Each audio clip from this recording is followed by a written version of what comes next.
नमस्कार, मेरा नाम बिरजू है और आप भारत लाइव देख रहे हैं। बिहार में इस साल नवंबर में विधानसभा चुनाव होने हैं और चुनाव को लेकर जो राजनीतिक गतिविधियां हैं वो अब चरम पे है। कल जेपी नड्डा और महाराष्ट्र के पूर्व मुख्यमंत्री और बिहार चुनाव प्रभारी देवेंद्र फडणवीस पटना आते हैं और साथ ही साथ उनका जब कार्यक्रम होता है तो कार्यक्रम में एक बात साफ कर देते हैं। चूँकि आप देख रहे हैं कि लगातार पिछले कई महीनों से नीतीश कुमार, चिराग पासवान, बीजेपी, ये तमाम बातें जो है इर्द गिर्द घूमती नजर आ रही है। एनडीए में है लेकिन उनकी बातों से ऐसा नहीं लग रहा है कि कोऑर्डिनेशन उन तीनों में बैठ पड़ा है। बहरहाल अब जो है बातें स्पष्ट रूप से सामने आने लगी है। आपको बता दें कि जेपी नड्डा कल आते हैं, उन्होंने साफ कर दिया कि अब जो है बिहार के विकास बिना प्रधानमंत्री के नेतृत्व बिना प्रधानमंत्री नरेंद्र मोदी के बिना संभव नहीं है। साथ ही साथ ये भी बोला कि जो भी नाम तो नहीं है लेकिन जो भी प्रधानमंत्री मोदी के साथ पैर में पैर, यही कहे तो कदम में कदम मिलाकर चलता है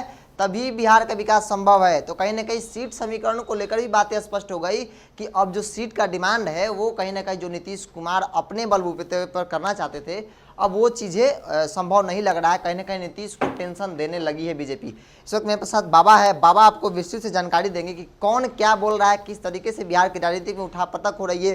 सत्ता विपक्ष ही नहीं, आपस में ही किस तरीके से जो घमासान मचा हुआ है, क्या कुछ है बाबा, जरा बताएंगे दर्शकों को। बिरजू, सबसे पहले तो आप लोगों को बहुत बहुत धन्यवाद कि आप लगातार खबरों पे नज़र रखे हुए हैं। हर पार्टी, हर गतिविधि पर आप लोग नज़र रखे हुए हैं और बिहार की राजनीति का अगर सबसे कौड़ी बीन करके अगर कोई ला करके जनता के सामने रख रहा है, भारत लाइव के सामने रख रहा है, भारत लाइव के दर्शकों के सामने रख रहा है, तो वो आप लोग हैं। इसके लिए तो पहले बहुत बहुत धन्यवाद आपको। आते हैं हम बिहार की राजनीति पर। और बिहार की राजनीति में नीतीश कुमार जो डोमिनेट कर रहे थे पिछले 15 सालों से, आज वो नीतीश कुमार कहीं ना कहीं बैकफुट पे नज़र आ रहे हैं। भले ही वो अलग अलग दलों के लोगों को ज्वाइन करा करके अपना पीठ थपथपा रहे हों कि उनका संख्या बल बढ़ रहा है, वो बहुत कुछ कर रहे हैं, लेकिन उनकी पार्टी के अंदर में बहुत सारी ऐसी बातें हो रही हैं जो बातें कहीं ना कहीं एक बात तो बता रही हैं कि नीतीश कुमार भीतर ही भीतर थोड़ा सा टूटे हुए आंदोलित हैं। अब इन सब बातों के बीच में जो स्थितियां सामने हैं वो ये बता रही हैं कि भारतीय जनता पार्टी इस बात को समझ चुकी है कि नीतीश कुमार कमज़ोर हो गए हैं। और नीतीश कुमार कमज़ोर हो गए हैं तो यही वो वक्त है कि जब लोहा गर्म हो तो चोट किया जाए।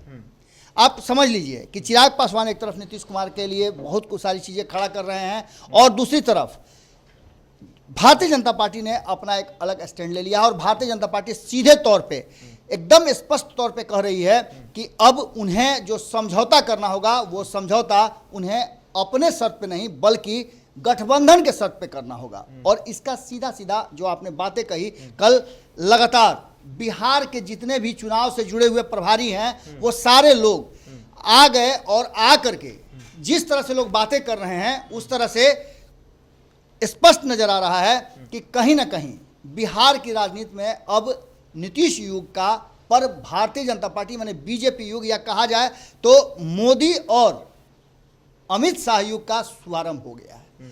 जिस तरह से चीज़ों को सामने रखा जा रहा है, देवेंद्र फडणवीस की बात कर लें आप, या फिर आप जेपी नड्डा की बात कर लें, आप भूपेंद्र यादव की बात कर लें, नित्यानंद राय की बात कर लें, या फिर आप संजय जायसवाल की बात कर लें, जिन लोगों की भी बात कर लें, इन सारे लोगों ने स्पष्ट तौर पे कह दिया है कि एक बात तो तय है कि अब नीतीश कुमार को समझौता उस शर्तों पे करना होगा जो भारतीय जनता पार्टी का शर्त होगा।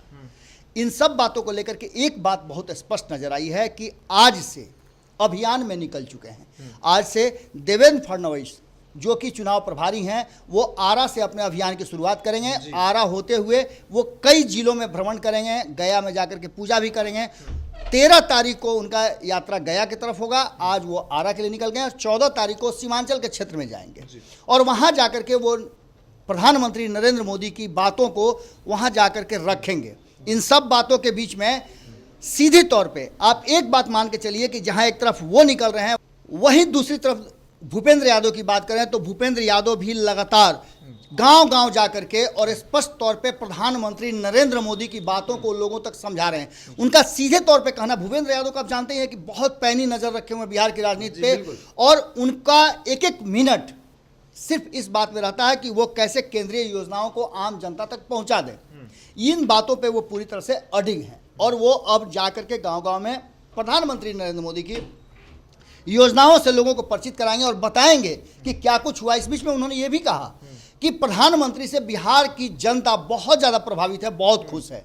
इसके साथ साथ आपको बता दें, अगर नित्यानंद राय की बात करें तो नित्यानंद राय को आप जानते हैं, इससे पहले वो अध्यक्ष हुआ करते थे बिहार प्रदेश भारतीय जनता पार्टी के, और अध्यक्ष के बाद अब वो अगर कहा जाए तो देश में सबसे कद्दावर नेता अमित शाह के सबसे करीबी में से हैं, क्योंकि गृह मंत्रालय के राज्य मंत्री हैं और जो भी क्रिया प्रतिक्रिया होती है वो सीधे अमित शाह के थ्रू इनके पास आती है।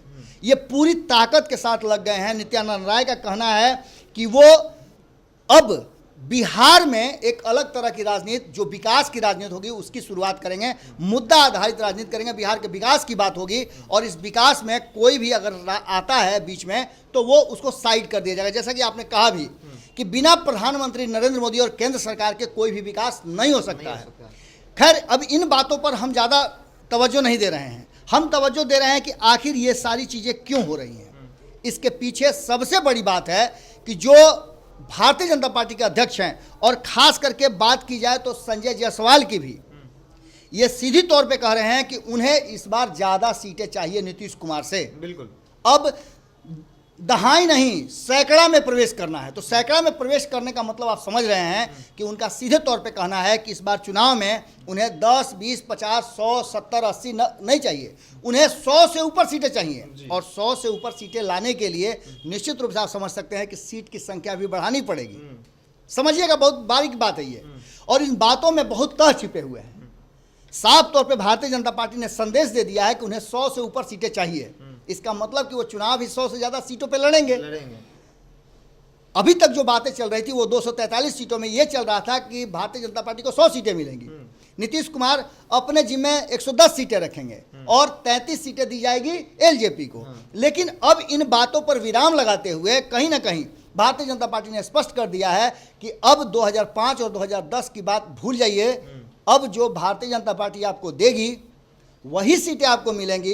और ऐसी स्थिति में ये बातें स्पष्ट नजर आ रही है कि हो सकता है कि नीतीश कुमार की छुट्टी भी हो सकती है, क्योंकि जब 120, 25, 30 या 50 सीटों की बात होगी तो उसमें नीतीश कुमार कहाँ आते हैं। बिल्कुल, तो एक बात तो तय नजर आ रही है कि आज जब बात होगी जेपी नड्डा और नीतीश कुमार की, और दूसरी तरफ बिहार के अलग अलग कोने में भारतीय जनता पार्टी के जो कद्दावर नेता हैं, जिन्हें भेजा गया है बिहार को पूरा जांचने परखने और चुनावी तैयारी के लिए, वो कौन सा गुल खिलाते हैं, ये देखने वाली बात होगी। और निश्चित रूप से नीतीश कुमार के लिए मुश्किलें तो बढ़नी शुरू हो चुकी हैं। तो देखिए, जिस तरीके से बिहार के जो बीजेपी बिहार के बड़े नेताओं के बोल निकलने लगे, साथ राष्ट्रीय स्तर के जो नेता हैं बीजेपी के, वो भी जिस तरीके से अपने बातों को स्पष्ट रूप से अब एनडीए में होने के बावजूद भी जो भूमिका नीतीश कुमार निभा रहे हैं उनको दिया गया बड़े भाई की। लेकिन कहीं ना कहीं अब जो है बीजेपी अपने राष्ट्रीय मुद्दे को, केंद्र के मुद्दों को, प्रधानमंत्री मोदी की बातों को लेकर बिहार की जनता को जन जन में जाने में लगी हुई है। अब देखना ये होगा कि जो दौर चल रहा है बीजेपी नेताओं का, उनमें क्या कुछ निकल के आता है। और नीतीश कुमार एक राष्ट्रीय अध्यक्ष बीजेपी और दूसरी बात की जेडीयू नीतीश कुमार भी दोनों राष्ट्रीय अध्यक्ष, दोनों की मुलाकात होगी, क्या कुछ बातें निकल के आती है। और जब बातें कुछ निकल के आएगी वैसे ही हम आपको भारत लाइव के माध्यम से तुरंत अपडेट करेंगे। तो फिलहाल कितना ही, जुड़े भारत लाइव के साथ। नमस्कार। बढ़ाएं अपना कदम सक्सेस की ओर शिखर करियर इंस्टीट्यूट के साथ। शिखर करियर इंस्टीट्यूट पूर्वी भारत में एकमात्र कोचिंग संस्थान जो एक्सक्लूसिवली है मेडिकल एंट्रेंस एग्जाम के लिए।